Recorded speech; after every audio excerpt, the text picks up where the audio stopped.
opening fire to protect the public. 10 minutes after the terrorist struck at the Kunming railway station, an emergency response team arrived at the site. A police officer was the only armed member of the four-man team. Within 15 seconds, he brought down all 5 attackers. I was 15 meters from the attackers then. I saw them slicing the victims one by one. I shouted, "Put down your knives," and fired warning shots before they all turned to me.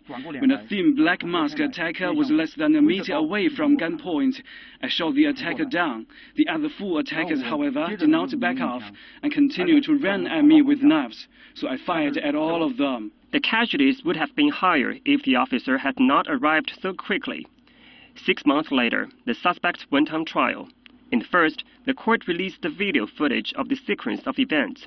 The procurator said the suspect had been influenced by religious extremism. Since December 2013, more than 10 of the group gathered in different cities to train and buy knives, preparing for a jihad attack outside China. Iskander Ahad was elected head of the gang.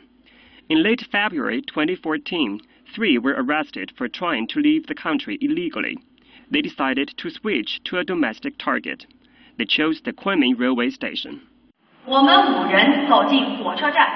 We entered the railway station, knives in knives. I wielded a knife to cut the abdomens of 2 women. I stabbed more than 15 people.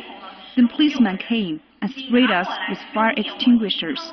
They also fired warning shots. However, we continued to walk on, holding the knives. One policeman shot at me. I threw my knife at him. Someone then battered me on the back of my head. I blacked out and found myself in hospital afterwards. I stabbed more than 30 people. The court found all 4 defendants guilty of organizing and plotting violent and terrorist attacks in crowded public places. It said Partigo Toddy's criminal acts were extremely severe, but since she was pregnant, the law forbids the death penalty in such cases. 聂甲 CCTV